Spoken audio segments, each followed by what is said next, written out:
സമയം രാത്രി 12:30. Police station. ലോക്കപ്പിനുള്ളിൽ തല താഴ്ത്തി വിങ്ങിപ്പൊട്ടി കരയുന്ന ആര്യ.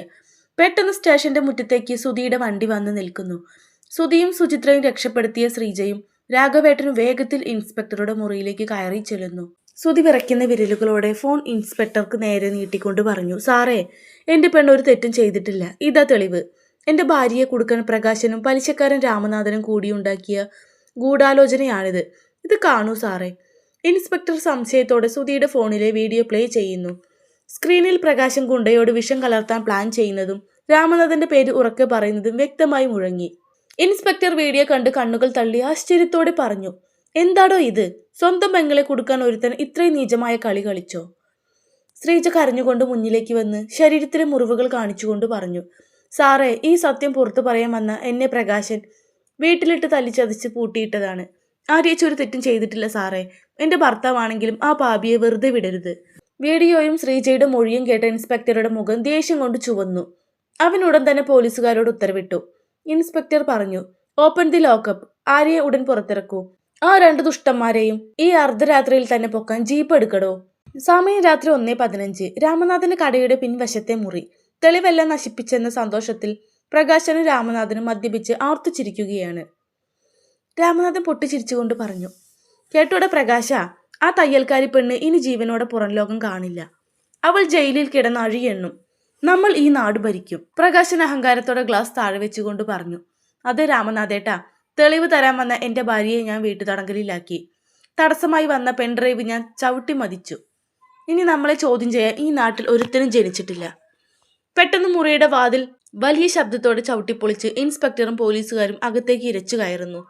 പോലീസിനൊപ്പം നെഞ്ചുവിരിച്ച് ആര്യയും സുധിയും സുചിത്രയും ശ്രീജയും കടന്നുവരും. പ്രകാശനും രാമനാഥനും കയ്യിലിരുന്ന ഗ്ലാസ് താഴേക്കിട്ട് ഭയത്തോടെ ഞെട്ടിവിറച്ചു നിൽക്കുന്നു. പ്രകാശൻ വിയർപ്പിൽ കുളിച്ച് ഭയത്തോടെ പറഞ്ഞു, സാറേ, ഇവരൊക്കെ എന്താ ഈ പാതിരാത്രിയിൽ? ആര് ജയിലിലായിരുന്നല്ലോ. ഇൻസ്പെക്ടർ ലാത്തി കൊണ്ട് പ്രകാശന്റെ നെഞ്ചത്ത് ആഞ്ഞുകുത്തി. മിണ്ടി പോകരുത് ചതിയ. നീ ചവിട്ടിപ്പൊട്ടിച്ചത് വെറും ഒരു പ്ലാസ്റ്റിക് കഷ്ണമാടാ. നീ ഭക്ഷണത്തിൽ വിഷം കലർത്താൻ പ്ലാൻ ചെയ്ത വീഡിയോ മുഴുവൻ സുചിത്ര സൈബറായി പോലീസിന് കൈമാറിക്കഴിഞ്ഞു. നിന്റെ ഭാര്യ ശ്രീജി തന്ന മൊഴി വേറെയും. രാമനാഥൻ പേടിച്ച് പിൻവാതിലിലൂടെ ഓടാൻ നോക്കിയെങ്കിലും പോലീസുകാർ അവനെ വളഞ്ഞു പിടിച്ചു.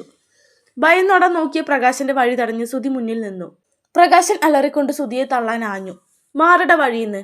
പക്ഷെ ഇത്തവണ സുധിയല്ല, അവന്റെ മുന്നിലേക്ക് വന്നത് ആര്യയായിരുന്നു. ആര്യ പ്രകാശന്റെ കുപ്പായത്തിന്റെ കോളറിന് ആഞ്ഞു പിടിച്ചു. ഇത്രയും നാൾ മനസ്സിൽ അടക്കി വെച്ച വേദനയും കോപവും അവളുടെ കണ്ണുകളിൽ കനലായി എരിഞ്ഞു. ആര്യ അലറിക്കൊണ്ട് പറഞ്ഞു, സ്വന്തം പെങ്ങളുടെ വിയർപ്പിലും അധ്വാനത്തിലും വിഷം കലർത്താൻ നിനക്ക് കൈ വിറച്ചില്ലല്ലോടാ പ്രകാശ. പെണ്ണെന്ന് പറഞ്ഞ നിനക്ക് ചവിട്ടി മെതിക്കാനുള്ളതാണെന്ന് വിചാരിച്ചോടാ നീ. ആര്യ പ്രകാശന്റെ കവിളത്ത് ആഞ്ഞൊരടി കൊടുത്തു. അവൻ നിലത്തേക്ക് തെറിച്ചു വീണു. രാമനാഥൻ ഭയന്ന് വിറച്ച് പിന്നോട്ട് മാറി. ആര്യ രാമനാഥന് നേരെ വിരൽ ചൂണ്ടിക്കൊണ്ട് പറഞ്ഞു, അന്യന്റെ വളർച്ച കണ്ടാൽ കുതികാൽ വെട്ടുന്ന നിന്നെപ്പോലുള്ള പാപികൾക്ക് ഇനി ഈ നാട്ടിൽ സ്ഥാനമില്ലടാ. പോലീസുകാർ പാഞ്ഞെടുത്ത് തറയിൽ വീണ പ്രകാശന്റെയും രാമനാഥന്റെയും കൈകളിൽ ഇരുമ്പ് വിലങ്ങ് അണിയിക്കുന്നു. പ്രകാശൻ നിലവിളിച്ചുകൊണ്ട് ആര്യയുടെ കാലിലേക്ക് വീഴാൻ നോക്കുന്നു. ആര്യ, എന്നോട് ക്ഷമിക്കടി, ഞാൻ നിന്റെ അനിയനല്ലേടി. ആര്യ അറപ്പോടെ കാൽ പിന്നോട്ട് വലിച്ച്, അനിയനോ? സ്വന്തം ചോരയെ ചതിച്ചവന് നിയമം നൽകുന്ന ശിക്ഷയാണ് പ്രകാശ നല്ലത്. വലിച്ചഴിച്ച് കൊണ്ടുപോ സാറേ ഇവന്മാരെ. പോലീസുകാർ 2 പേരെയും തെരുവിലൂടെ വലിച്ചഴിച്ച് ജീപ്പിലേക്ക് കയറ്റിക്കൊണ്ടുപോകുന്നു. തെരുവിൽ തടിച്ചുകൂടിയ നാട്ടുകാർ വില്ലന്മാരുടെ മുഖത്ത് തുപ്പുകയും ആര്യയ്ക്ക് വേണ്ടി ജയ് വിളിക്കുകയും ചെയ്യുന്നു. അടുത്ത ദിവസം രാവിലെ ആര്യയുടെ വീടിന്റെ മുറ്റം.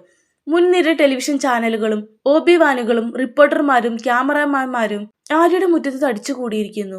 ആര്യയുടെ നിരപരാധിത്വവും ചതിച്ച അനിയന്റെ അറസ്റ്റും നാട്ടിലാകെ വലിയ വാർത്തയായി മാറിയിരിക്കുന്നു.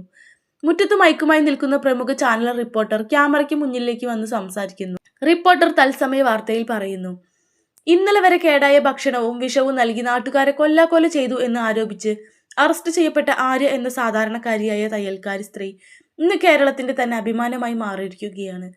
സ്വന്തം അനിയന്റെ ക്രൂരമായ ചതിയെ ബുദ്ധി കൊണ്ടും ധൈര്യം കൊണ്ടും തകർത്തെറിഞ്ഞ് സത്യം തെളിയിച്ച ആര്യ ഇപ്പോൾ തത്സമയം നമ്മളോടൊപ്പം ചേരുന്നു. ആര്യ വസ്ത്രങ്ങൾ വൃത്തിയായി ധരിച്ച് പുഞ്ചിരിയോടെ സുധിയുടെയും മക്കളുടെയും കൈ പിടിച്ച് ഉമ്മറത്തേക്ക് കടന്നു വരുന്നു.